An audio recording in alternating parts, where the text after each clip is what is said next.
Goeiedag en baie welkom by ons 10 dae van gebed van 2026. Ons is reeds op dag 4 met ons tema ontketen. En vandag kyk ons na om nederig saam te kom in die eensgesindheid van Christus. Maar voor ons begin, kom ons buig ons hoofde saam. Vader, baie dankie dat U in hierdie afgelope 3 dae met ons was en ons weet dat U ook in hierdie dag met ons gaan spreek uit U woord uit. Dit bid ons in Jesus se naam. Amen. Eenheid wat die Heilige Gees binnenooi. Eenheid. Almal sê daar moet eenheid wees. Ons het 'n spreekwoord in Afrikaans wat sê eendrag maak mag. So ons weet dat eenheid altyd 'n goeie ding is en dat ons eenheid moet hê. Die kerk se grootste krag lê nie in getalle nie. Dit lê nie in programme nie. Dit lê nie in talente nie, maar in eenheid van hart en van doel. Voor Pinkster het God nie eers die krag uitgestort nie. Hy het eers die disippels se harte verenig. Ons lees in Handelinge 1 vers 12 tot 14. En toe hulle daar kom, gaan hulle na die bovertrek waar hulle gewoond was om te vertoef, naamlik Petrus en Jakobus en Johannes en Andreas, Filippus en Thomas, Bartolomeus en Matteus, Jakobus die seun van Alfeus en Simon die ywerhaar en Judas die seun van Jakobus. Hulle almal het eendragtig volhard in gebed en smeking, saam met 'n aantal vroue, Maria, die moeder van Jesus, en met sy broers. In hierdie bovertrek was mense wat maklik verdeeldheid kon bring tussen mekaar. Petrus was daar, wat Jesus verloon het. Johannes en Jakobus was daar, wat posisie gesoek het. Een wou aan die linker en een aan die regterkant van Christus gesit het. Thomas, en ons ken almal van ongelowige Thomas, net die een wat getwyfel het. Jesus se broers, wat hom vroeër nie geglo het nie. En Maria, Jesus se moeder, met haar eie emosionele en unieke pyn wat sy deurgehad het. So daar was baie moontlikhede vir verdeeldheid. Verskillende agtergronde, mislukkings en menings, maar hulle was eendragtig in gebed. En so is ons ook as 'n kerk. Daar is baie verskillende mense en baie moontlikhede dat ons verdeel kan word, maar ons moet eendragtig saam bid. En dit is hoekom ons elke jaar in die nuwe jaar begin met 'n 10 dae van gebed, sodat ons eendragtig as 'n kerk kan saamkom om te bid en saam gesnoer kan word. Eenheid beteken nie almal is dieselfde nie, maar dat almal onder Jesus een kan wees, een doel het, om te wees soos Jesus en om 'n wêreld voor te berei vir sy wederkoms. Jesus se gebed was nie net vir sy disippels daar waarmee hy gewandel het, maar dit was ook vir u en vir my. Maar kom ons lees dit in Johannes 17 vanaf vers 20 tot 23.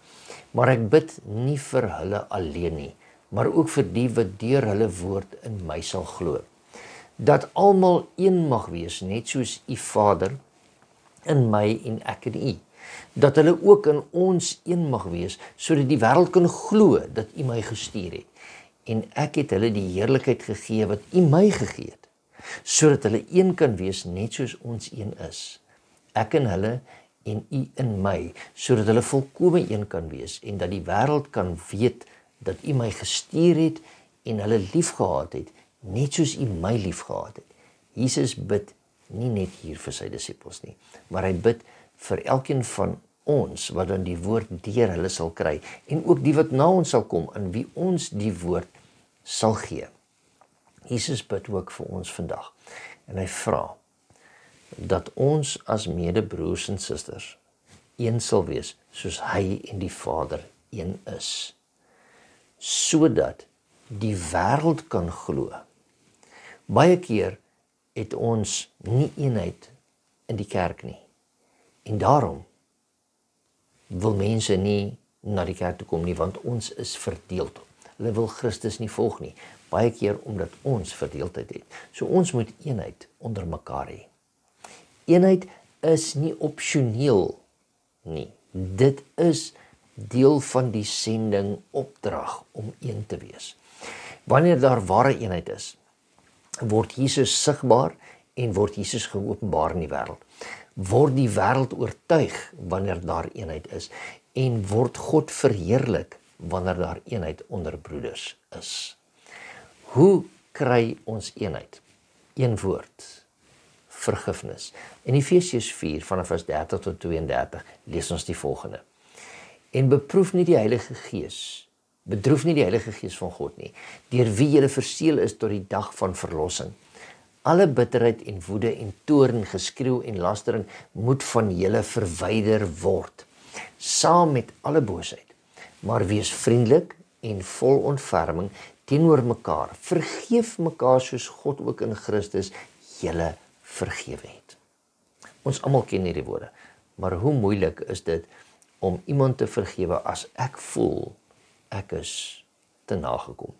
Paulus sê, lê die bitterheid af. Wees vriendelik teenoor mekaar. Vergewe mekaar. Maar nou sal jy vir my vra, maar wat tot en watter mate? Soos God julle in Christus Jesus vergewe het. Dit beteken nie net wanneer dit vir my maklik is nie, dit beteken nie net wanneer die ander persoon dit verdien of daarvoor vra nie, maar dit beteken, dit moet volledig en vrywillig wees. Eenheid kan nie bestaan waar onvergewensgesindheid woon nie. Die Heilige Gees word nie weerhou deur 'n gebrek aan gebed nie, maar dikwels deur 'n gebrek aan eenheid en nederigheid tussen broers. Is daar iets wat my eenheid verbreek met ander? Is daar iets wat u eenheid verbreek met ander? Ons kan nie vir die krag bid terwyl ons verdeeld is nie. Die vraag is, vir een vir my, is daar iemand wat ek vandag moet vergewe? Binne in die kerk, in my familie, by die werk. Is daar trots wat ek moet laat gaan om eenheid te bewerkstellig? Is daar verhoudings wat ek moet uitgaan om te gaan herstel, sodat daar eenheid kan wees onder die familie, by die werksmense en in God se kerk? Het jy vandag die hart van Jesus nodig om te vergewe en in volledige eenheid te leef met ander? Ek wil u graag uitnooi om saam met my te bid, dat ons kan bid vergewensgesindheid en so die eenheid met ander kan bevorder. Kom ons buig ons hoofde saam. Vader, dit is baie keer maklik vir ons om ander te vergewe, maar in sekere omstandighede is dit moeilik. Wil U vir ons die nederigheid van Christus gee? Terwyl hy in die kruis was, het hy gesê, vergewe hulle, want hulle weet nie wat hulle doen nie.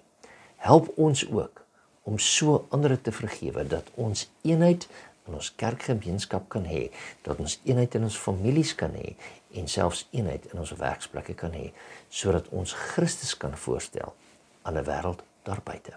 Dit bid ons in die wonderlike naam van Jesus Christus, ons verlosser en saligmaker. Amen. Goeiedag, ons sien u dan weer môre, selfde tyd, selfde plek.